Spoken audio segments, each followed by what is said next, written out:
Olá pessoal, tudo bem com vocês? Pra quem não me conhece, meu nome é Evelyn e hoje, pode sentar aí que hoje vem história. Senta que lá vem história.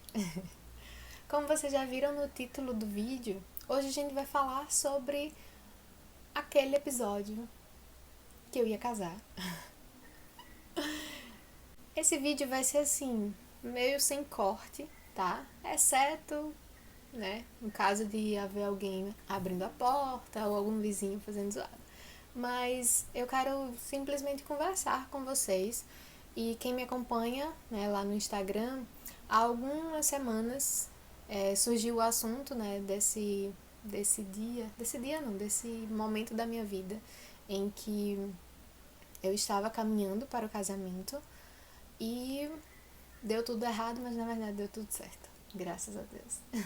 E eu prometi pra vocês, né, que são do lado do Instagram, que eu iria contar essa história em vídeo, né, que eu iria falar pra vocês como foi que tudo aconteceu e o que foi que eu aprendi durante esse tempo, tá?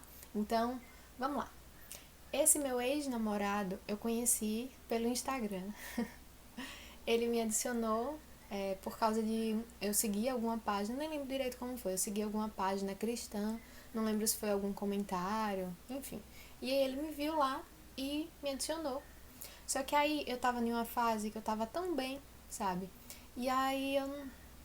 Vixe, não tava. Meu perfil tava fechado, eu não tava aceitando ninguém que eu não conhecesse. Só que aí, né, ele ficou lá, ele solicitou a amizade e ficou lá, né? E só que aí eu entrei assim no perfil dele, aí tinha cristão, professor, conservador. E é interessante. Só que eu fiquei assim, né, meu cabreira. Só que passou um tempinho assim, dia, sabe? E aceitei. E o perfil dele também era fechado e eu não conseguia saber, né, se eu conhecia. Enfim, eu aceitei e o segui de volta. A partir de então, né, ele falou comigo e começamos a conversar.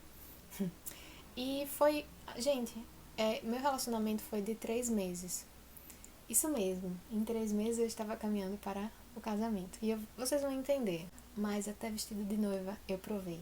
Só isso que eu tenho a dizer. Ah, então, a gente começou a conversar, né? Por um tempo, assim, só no Instagram. Depois a gente migrou pro WhatsApp. Típico, né? Só que tudo foi acontecendo muito rápido, sabe? Em menos de um mês, ele veio pra cá, pra minha cidade. A gente não morava na mesma cidade. E ele veio, conheceu meus pais, e meus pais gostaram muito dele. Assim, é um menino muito inteligente, muito educado, sabe? Então, todo mundo, assim, que conhece, né, que tá, assim, ao redor, que conhece, assim, né, gosta dele. Porque ele realmente é muito gentil, muito educado. Enfim, então ele veio, conheceu meus pais, conheceu meu irmão. E já daí começou. Começou porque no primeiro dia que a gente ia sair, eu me arrumei, né? Ele tava me esperando na sala, eu me arrumei toda. Quando eu cheguei na sala, ele falou: "Pra onde você vai arrumada desse jeito?" Desse jeito, ele falou. Aí eu fiquei toda sem graça, tipo, ele falou na frente de minha mãe e tudo, né? Aí, tá. Eu tava com um macacão, com um saltinho, arrumadinha, cabelo bonitinho, tá. Aí, quando a gente entrou no carro pra ir jantar, eu perguntei: "Eu tô muito arrumada?" Ele: "Não, eu falei brincando." Tá. Nisso, voltando um pouquinho, minha mãe inventou, você sabe mãe como é, né? Inventou de mostrar o meu álbum de formatura pra ele. E tinha uma foto não tão legal com um rapaz, que é meu primo, que na verdade é meu amigo, me segurando no colo. Tipo, tava a galerinha, né, toda me segurando, na verdade, não era só ele, tá? Vou até botar essa foto aqui, ou melhor, acho que é melhor não. Mas enfim, era assim, meninas e meninos, todo mundo me segurando, assim, eu deitada assim de formanda e todo mundo aqui me segurando. Só que esse meu amigo primo, ele tava me segurando aqui no quadril, sabe? Eu tava assim de lado e ele tava me segurando no quadril. Tá, não foi nada sábio essa foto, mas enfim. E aí ele já fechou a cara, daí, quando viu essa foto. Mas aí, enfim, voltando, a gente foi, saiu, tal, tudo normal. E, enfim, o tempo passou, ele passou esse tempo aqui em aqui na minha cidade, em Aracaju. E acho que um mês depois, não, menos de um mês depois, eu fui pra lá, pra cidade dele. E aí foi que ele começou a ver que eu não era aquilo que ele imaginava, tá? Na verdade, ele começou a ver ele começou a ver que eu não era aquilo que ele imaginava quando ele veio aqui, né? Quando ele viu a minha casa, que era uma casa simples, quando ele viu, tipo, meu pai tem um cadete, então foi assim um choque pra ele, como assim uma menina pobre? E foi algo que ele jogou na minha cara também, no final, né? Enfim, eu tô me bagunçando a história, vamos cronologicamente. Eu fui pra lá já ia dizer a cidade, mas eu fui pra lá pra cidade dele e totalmente assim, diferente, né? E já dali ele começou a, tipo, me repreender, tipo, fale baixo, né? Ah, eu me arrumava, né? Eu tava me arrumando pra gente sair e ele dizia, pra que você usa tanta maquiagem? Por isso que tem muita espinha. Enfim, é daquele jeito, sabe? Ele me rebaixava, só que era assim, eu levava na esportiva, levava na brincadeira e ficava sempre assim. Fui pra lá, vi como era o tratamento com a mãe dele, não gostei do que eu vi, né? Ele era muito grosso com a mãe e a mãe toda educada, toda atenciosa com ele. Então veja, ele era educadinho comigo, assim, de abrir a porta do carro, um príncipe, mas era um cavalo com a mãe. Então, meninas, já fiquem ligados, tá? Só que assim, eu costumo dizer que eu sei que não foi proposital, mas ele meio que mexeu assim na minha cabeça é, antes, sabe? Antes de eu ver a realidade dele. Então ele sempre fala, eu admirava muito ele porque ele era muito inteligente mesmo, sabe? E aí ele virou um deus pra mim. Então tudo que ele falava eu assinava embaixo. Tudo que ele dizia pra mim era lei. Então ele começou a falar sobre pensar fora da caixa, não sei o quê. E teve um dia que surgiu, nem sei como, o assunto sobre, tipo, se uma pessoa trata mal a mãe, vai tratar a mulher, né, também. Se trata mal a irmã, também vai tratar a mulher. E aí ele falou, não, isso não tem nada a ver, né. Gente, então ele trabalha com a lábia, sabe? E assim, eu não quero aqui colocar a culpa nele, nem nada disso, porque eu tive a minha parcela de culpa e ele teve a parcela de culpa dele, né? E só que assim, eu me deixei influenciar, sabe? No assim, num nível de que ele falou pra mim que queria casar com uma mulher independente, não queria casar uma mulher que devesse aos pais, que desse satisfação aos pais, que eu deveria honrar os meus pais, mas isso não quer dizer que eu tenha que fazer tudo que os meus pais dizem, né? Que eu sou uma mulher já, que eu era uma mulher já e não precisava estar fazendo tudo aquilo que os meus pais diziam para fazer. E por que isso? Porque quando ele falou em vir, eu falei, meus pais têm que te conhecer, eles têm que, né, ver se eles vão gostar de você. Aí ele, vou cancelar a passagem, deu um show. Ou seja, meninas, a moral da história, assim, já aqui no comecinho, é que ninguém, tipo, muda da noite pro dia, sabe? A máscara, por mais bem feita que seja, ela dá pra ver ao redor dos olhos, dá pra ver aqui no cantinho. Então, mesmo usando máscara, mesmo antes da máscara cair, vai deixando, sabe, pistas. Só que a gente tá muito cega e não enxerga certas coisas. E foi isso que aconteceu comigo, porque, como eu disse, eu idolatrava. Então, eu estava totalmente à mercê, né, desse relacionamento, à mercê dele, porque eu iria realizar o sonho de me casar. Para vocês terem uma noção de como tudo aconteceu muito rápido, mesmo antes de eu ir lá para a cidade dele, a gente já tinha uma conta em que a gente estava juntando dinheiro pro casamento. E assim, eu dou graças a Deus porque eu estava no mestrado nesse tempo. Se eu não tivesse, talvez a gente tinha casado assim, da noite pro dia. Foi uma coisa muito doida mesmo. E Deus foi muito bom comigo, muito bom. Então, a gente planejava em casar no ano seguinte. Eu terminaria o meu mestrado em julho e em agosto a gente já casaria. Esse era o combinado, né? E aí ele mandou, olha, Evelyn, vá procurando aí na sua cidade, né? os preços das coisas, já vai escolhendo as coisas. E aí, gente, eu fui com minha mãe. Fui com minha mãe, né? Comecei a pesquisar as coisas e tinha até escolhido o vestido de noiva. Lindo. E eu trabalhei como modelo de noivas por um tempo, então eu fui já direto, né? No lugar que eu conhecia. Então, as meninas lá, ai, Evelyn, você vai casar, que coisa linda. Só que eu tava muito feliz em partes, sabe? Lá dentro eu já sabia que ou ia casar e, e eu não ia ser feliz, né? Eu não ia ter um casamento, um bom casamento, ou aquele sonho, sabe, de novela mexicana iria acabar muito antes do que eu esperava. Então eu tinha um pouco dessa sensação. E eu lembro que quando a gente saiu de lá com o vestido escolhido, né, e reservado pro dia, tudo certinho, pro dia não, perdão, pra época, né, e eu fiquei de dar o dia quando a gente realmente marcasse a data.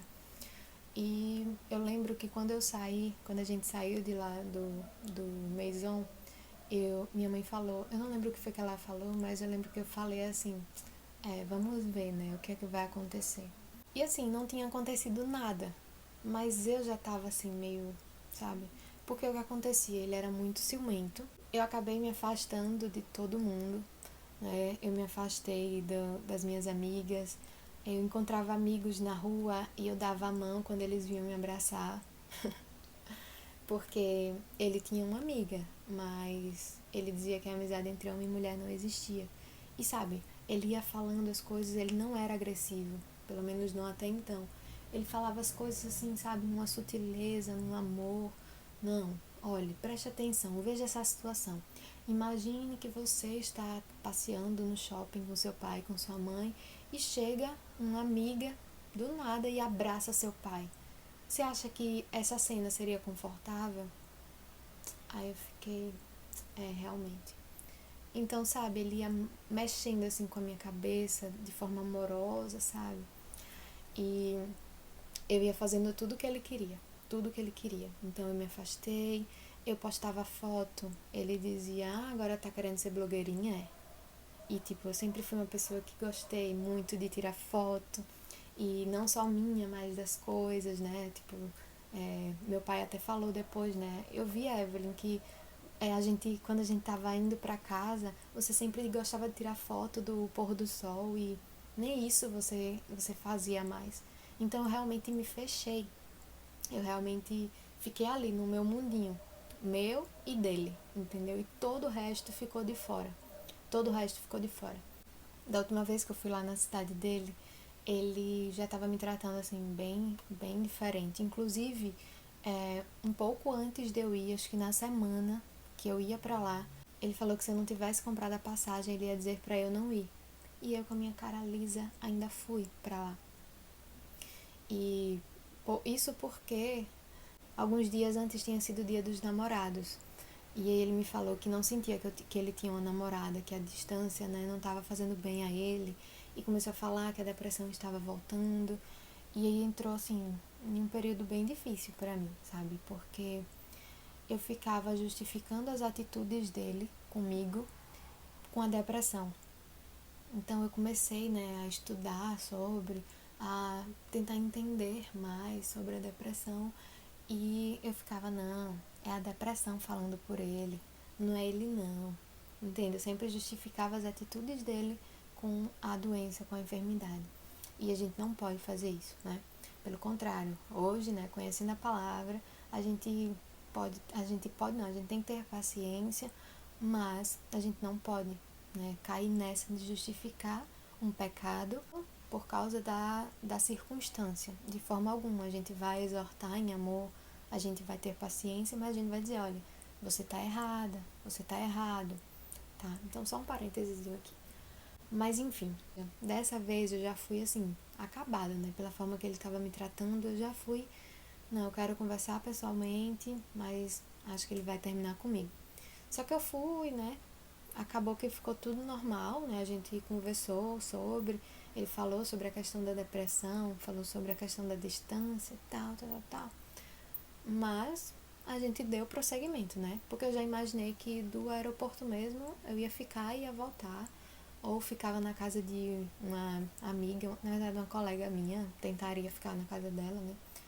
Mas enfim, sei que a gente ficou esses dias lá e parecia estar tudo normal, né? Parecia estar tudo normal, só que, né, as mesmas coisas. E outra coisa, assim, só de novo abrindo um parêntese, ele estava desigrejado, né? Quando eu o conheci, ele estava meio que revoltado porque a igreja do avô dele tinha sido passada para os tios, sei lá, e ele imaginava que ele daria, né, continuidade, né, tipo uma monarquia, né?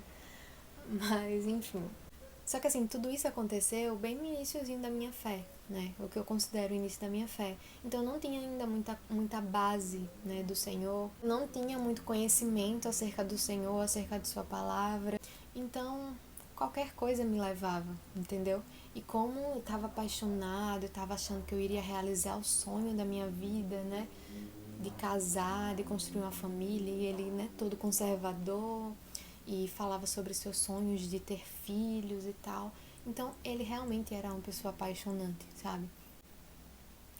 Às vezes. Mas enfim, gente, resumindo a história, era isso. Era um jogo assim na minha mente, sabe? Tipo, por que você tá fazendo isso? Por que você não vai fazer aquilo? Inclusive, vocês não sabem o que eu fiz. Eu ia pra Conferência Fiel Jovens. Já tava tudo certo, tudo maravilhoso. Hotel, passagem, traslado, tudo. Tudo acertado. E aí eu fiz o quê? Mudei a minha passagem de São Paulo, né? Que eu ia pra São Paulo pra ir pra Minas. E mudei em direção à cidade dele.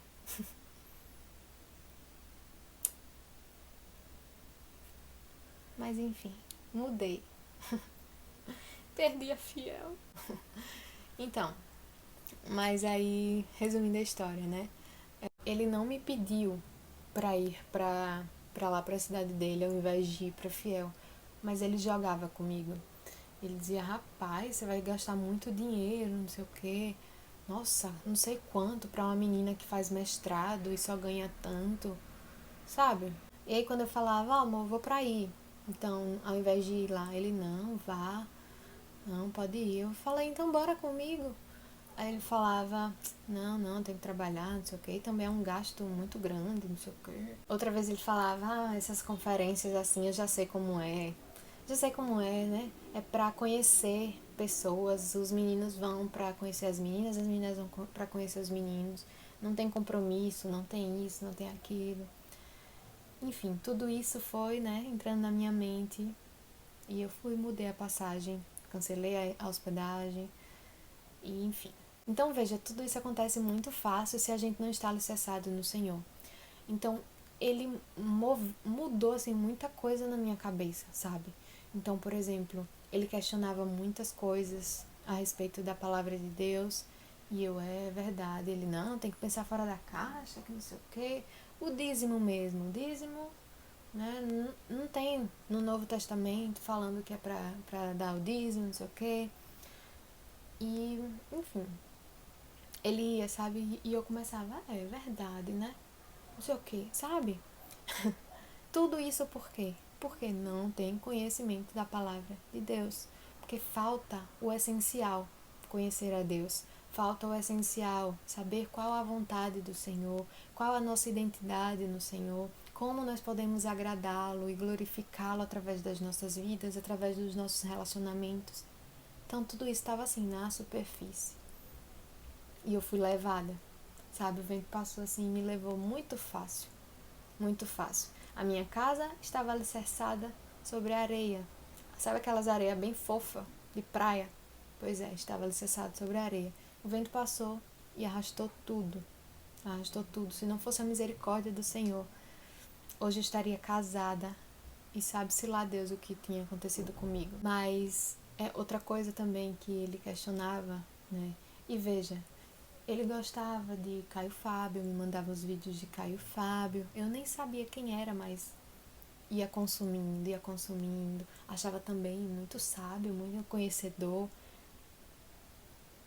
Me mandava vídeo de Ed René. E a gente conversava sobre essa questão de casamento, né? Claro que a gente ia casar. E ele sempre falava que, olha, eu como conhecedor das leis, eu sei que o casamento é apenas um contrato. É apenas um contrato social. E o que a Bíblia fala não é sobre um contrato, é sobre um compromisso. Então, nós dois já estamos casados. Se a gente se comprometer a viver com o outro para sempre, nós estamos casados. Veja as graves implicações de ser levado por essa história. Veja as graves implicações de ser levado por essa história. Tudo isso porque não tem base bíblica. Não tem o alicerce. Casa edificada na areia é levada. E eu fui levada. E esse vídeo já tá ficando muito grande. Se vocês quiserem. Se vocês quiserem, não, eu vou ter que fazer a parte 2. Né? Eu vou contar como foi o término, né? Como foi que ele terminou comigo, como foi que aconteceu e o que foi que eu aprendi de tudo isso. Né? Eu já dei assim, um spoilerzinho dos meus aprendizados, mas eu quero organizar tudo isso certinho. Então, espero que vocês tenham gostado do vídeo, espero que de alguma forma vocês tenham sido edificadas, que vocês fiquem ligadas, né? E a gente continua no próximo vídeo, tá? Eu termino a história. Prometo que eu vou tentar ser mais breve e vou falar sobre o que foi que aconteceu depois disso, né? Eu quase entrei em depressão, eu perdi assim o meu chão. O Senhor realmente tirou o meu chão, tirou o alicerce que eu havia feito sobre fulano, né? E me mostrou quem deve ser o nosso alicerce, né? Quem nós devemos servir, né? E eu descobri que eu tinha me tornado uma idólatra. E assim, gente, é pura misericórdia, sabe? Quando eu lembro assim dessa história, eu vejo como o Senhor é bondoso conosco, como o Senhor tem nos livrado de cair em armadilhas terríveis. Enfim, próximo vídeo eu termino a história, tá bom? Um cheiro, um queijo e até o próximo vídeo. Deus abençoe vocês. Beijo.